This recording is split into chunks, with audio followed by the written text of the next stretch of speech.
Salut les amis, j'espère que vous allez bien. En tout cas, moi, ça va super en ce début d'année 2022.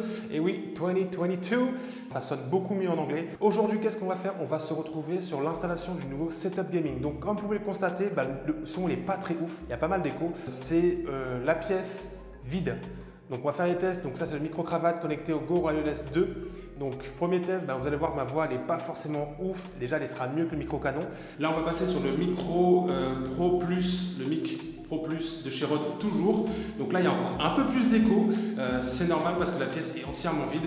Enfin bref, aujourd'hui, on se retrouve sur les débuts. Donc là, je vous ai affiché un peu les photos à droite à gauche de ce qu'on a fait depuis le début. Donc forcément, on n'a pas pu filmer parce qu'il y avait beaucoup de poussière, pas mal de, il fallait beaucoup de place. Donc on n'avait pas forcément la place pour mettre le petit setup d'enregistrement. Donc là, on va sur des tâches un peu moins salissantes. Donc on va commencer à enregistrer. Donc qu'est-ce qu'on va voir dans cette vidéo aujourd'hui? L'installation de A à Z, les astuces qu'on va utiliser pour installer les lights, tout ce qui va être au niveau du câble managing. On aura une GoPro pour le timelapse pour voir début, fin, etc. N'hésite pas à t'abonner et à mettre un petit pouce bleu à la vidéo pour suivre la suite de ces épisodes. Oui, parce qu'on va pas faire une très grosse vidéo, on va faire une vidéo d'environ 10 minutes à chaque fois pour que ce soit le plus simple possible. S'arrêter à chaque fois, comme d'habitude dans les anciennes vidéos, s'arrêter à chaque fois pour expliquer les petites astuces qu'on va utiliser. Enfin bref, c'est parti pour la vidéo.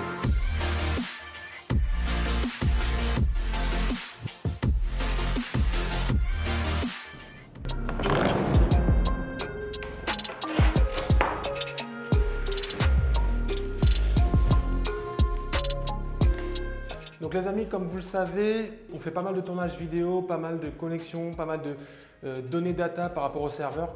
On n'a pas assez de place sur une box normale. Donc c'est pour ça qu'on a pris une baie de brassage que je vais déballer maintenant pour faire une belle installation. Donc tout simplement sur cette baie de brassage, il va y avoir tout ce qui va être switch, onduleur, tout ce qui va être noyau de brassage pour les R4 RJ45 et tout ce qui va être box, serveur, etc.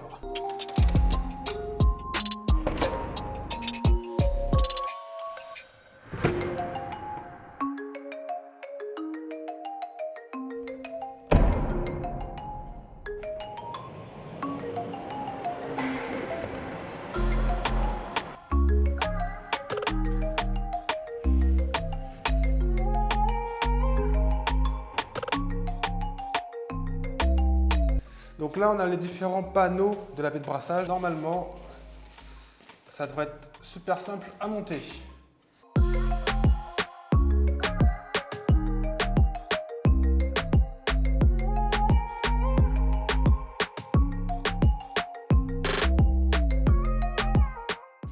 Donc ce modèle, c'est un modèle d'entrée de gamme, donc c'est un boîtier qui ne va pas coûter plus de 200 €. Donc pour le prix et pour la qualité des matériaux, ça vaut largement le coup. Pourquoi je choisis une baie de brassage pour les serveurs?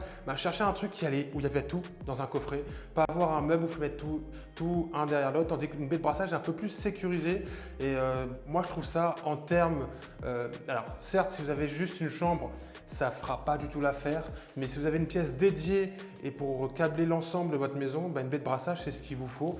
Et généralement on la met soit dans un garage, soit dans un grenier, mais comme j'ai besoin souvent d'accéder au NAS pour soit faire un réglage ou brancher quelque chose dessus, je préférais qu'elle soit dans la même pièce où je fais le setup gaming.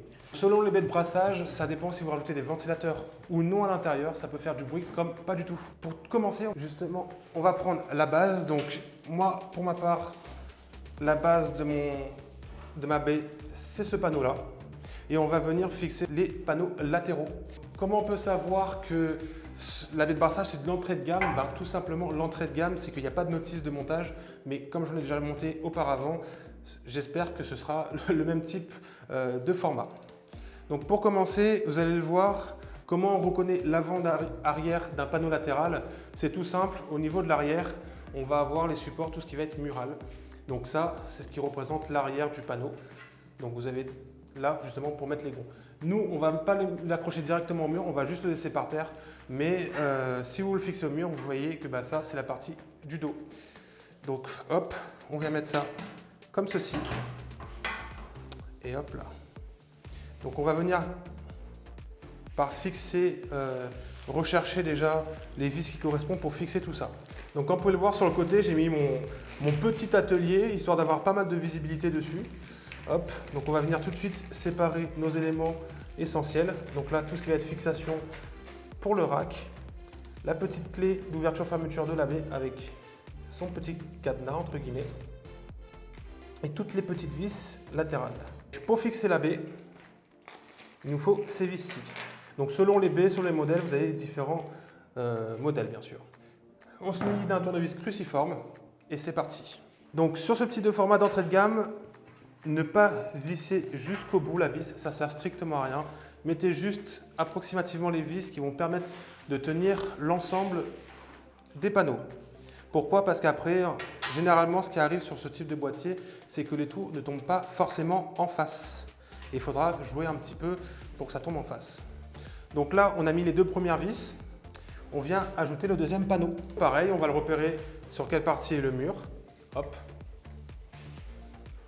Et on va venir fixer tout ça. N'hésitez pas à travailler sur un carton, ça facilite le déplacement du boîtier. C'est un boîtier 12U, donc à quoi correspond 12U? C'est le nombre justement de racks qu'on peut venir mettre, insérer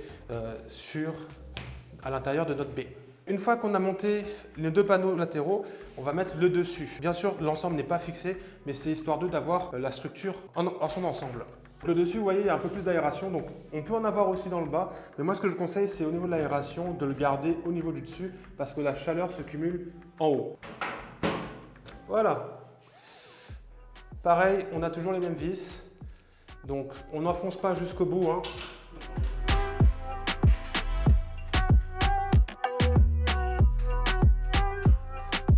Ça rentre, mais si j'avais tout forcé, j'aurais pas pu partir jusqu'au bout. Ok, maintenant là on a fini de fixer nos 8 vis du dessus. On va retourner pour finaliser justement le bas de notre boîtier. On pourrait utiliser une visseuse, mais le problème de la visseuse, c'est que vous risquez d'abîmer vos pas de vis. Et généralement sur ce type de boîtier, vous avez le compte juste des vis. Et c'est assez compliqué de venir acheter une vis du même modèle.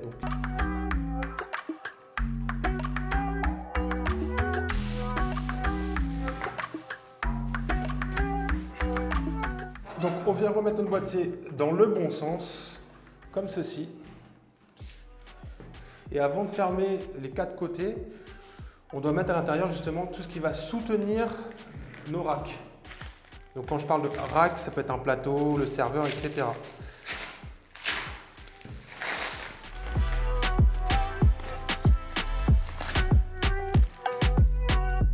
On va avoir besoin de ces deux éléments-là. Donc cette partie-là qui va dans les trous des boîtiers. On va mettre notre barre juste entre les deux et ça qui va venir écraser l'ensemble de la structure. Donc moi je vous conseille de partir sur généralement le 3e ou 4e, à vous de voir selon ce que vous allez mettre comme appareil. Donc moi je pense partir sur le 4e, peut-être que c'est un peu trop profond, peut-être sur le 3e, je dis pas de bêtises, le 3e devrait faire l'affaire. Mais tout dépendra du matériel que vous allez utiliser. Des fois, vous n'avez pas besoin forcément de le mettre aussi loin. Pareil, au niveau du dessus, on vient compter 1, 2, 3, 4 nos emplacements. Et on vient positionner notre petite barre.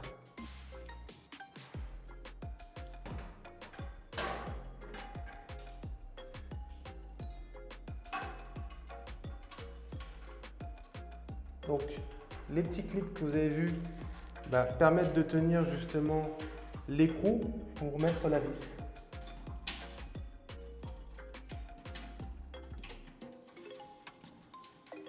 Voilà.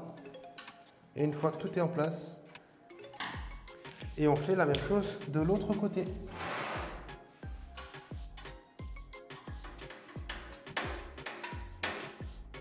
Et voilà, on fait en sorte que ça ne bouge plus. Donc ce qu'on peut constater en fait, c'est quand vous allez venir en face avant, vous allez avoir des numéros. Donc avant d'installer tout ça, vérifiez que les numéros soient dans le bon sens. Ici, vous avez des numéros qui correspondent au nombre de U. Donc là, normalement, comme c'est un boîtier de 12 U, on est censé avoir 12 U. 1, 2, 3, 4, 5, jusqu'à 12 qui est juste ici. Et rebelote, la même chose pour l'arrière. Donc moi, ce que je vous conseille, c'est que quand vous ne savez pas où mettre environ cette partie-là à l'arrière, c'est de partir sur votre plus grand plateau, voir jusqu'à où il arrive. Donc mon plus grand plateau qui lui sera tout en bas, donc c'est grand et lourd. Donc il sera à ce niveau-là. Hop. Et je regarde à peu près où est-ce que je peux mettre mes autres barres. Donc je pense que moi, mes barres, elles vont arriver à ce niveau-là. Hop. Donc, en sachant que pour certains cas, donc moi ce ne sera pas mon cas, mais les trappes qui sont en haut et en bas, c'est pour passer les câbles de l'extérieur vers l'intérieur. Mais je n'utiliserai pas cette solution-là, vous allez comprendre pourquoi.